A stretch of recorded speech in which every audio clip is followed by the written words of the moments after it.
Всем привет, ребят! С вами снова канал Tennis Live. И сегодня новости с прошлой недели. А там итоговые турниры, мужской и женский, и немножко еще чего. Вперед!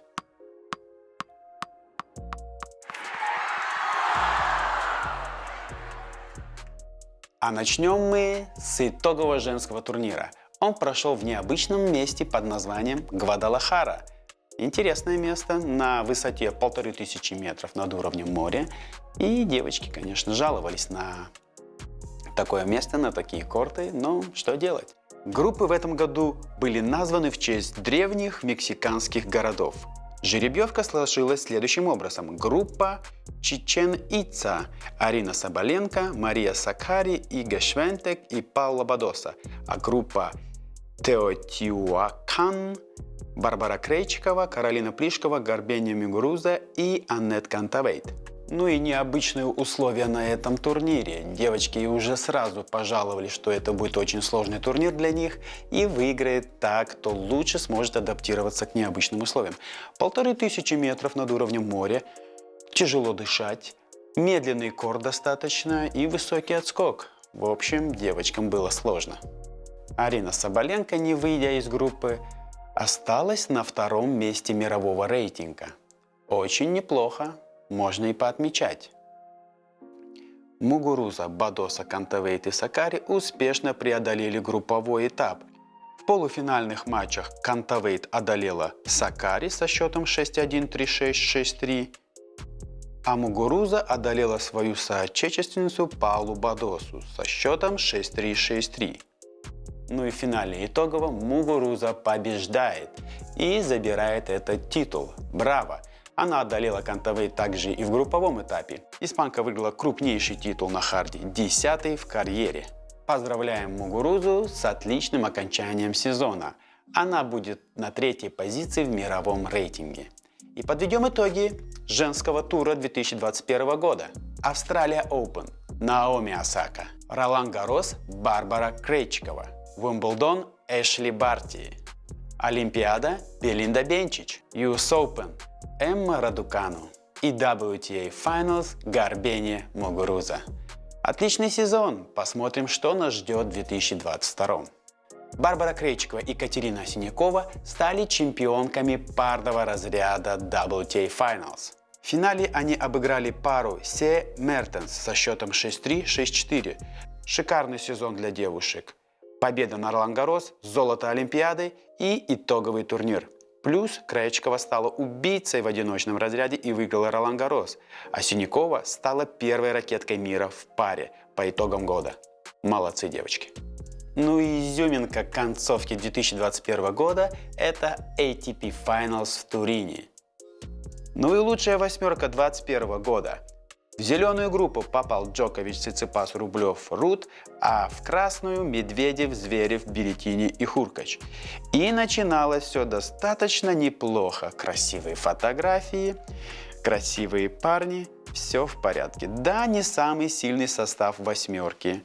Необычные игроки, что-то вроде Руда и Хуркача, попавшие в лучшую восьмерку, но тем не менее, турнир обещал быть интересным.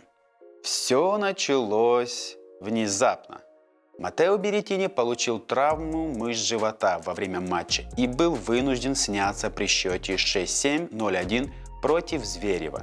И таким образом он завершил свой путь на итоговом турнире. К сожалению, впоследствии Береттини пришлось сняться из Дэвис Капа. Он очень разочарован, что так заканчивает хороший, казалось бы, для него год. Но бывает. Но вместо него сыграл Янник Синнер. Это его дебют. Браво!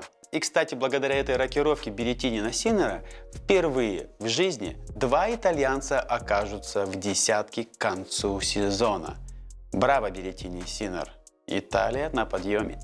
Странности продолжились, и тренер Джоковича, Иванишевич, уехал на помощь к своему сыну, который сдал положительный тест на коронавирус. Да, у самого Иванишевича и Джоковича не обнаружен коронавирус, но тем не менее Джокович остался без какой-то поддержки. И как мы дальше увидим, даже замена Иванишевича на Ибрагимовича не помогла Джоковичу в итоге на этом турнире. Видимо, слишком напряженный был 2021 год, потому что и Циципас снимается с турнира. Его заменил англичанин Кэмерон Нори. Кстати, это впервые с 1998 года, когда два запасных действительно понадобились. Вот так бывает, не зря держали их. Ну и особо без каких-то неожиданностей проходит групповой этап. Джокович и Медведев выходят с 3 победами из группы. Зверев на грани мог обыграть Медведева, но в тяжелой борьбе уступил и под 2-м номером выходит из группы. И неожиданность лишь одна. Надеялись на Рублева, но он немного подкачал и пропустил вперед Руда. И, кстати, впервые с 1994 года в полуфинале итогового сыграют сразу 3 игрока, которые уже побеждали на этом турнире. 25 лет назад это сделали Сампрос, Агаси и Беккер. И вот теперь новая тройка. Неожиданный полуфинал сложился для Джоковича, где он уступил Звереву. Александр обыграл первую ракетку мира и вышел в финал итогового турнира со счетом 7-6, 4-6, 6-3. В любом случае, просто фантастический год для Джоковича. Номер 1 по итогам года. Чемпионский титул Австралии Оупена, Ролан Гарроса, Уимблдона, Берси, Белград, а также 2-е место на US Open. Ну разве не достоин уважения этот чувак? Просто монстр какой-то. И благодаря тому, что Джокович не взял титул, он оставил рекорд Федереру. Роджер остается единственным игроком, выигравшим итоговый турнир в возрасте 30+. Также ему все еще принадлежит рекорд по количеству титулов – 6. Ну, Медведев ожидаемо разбирается в полуфинале с Рудом.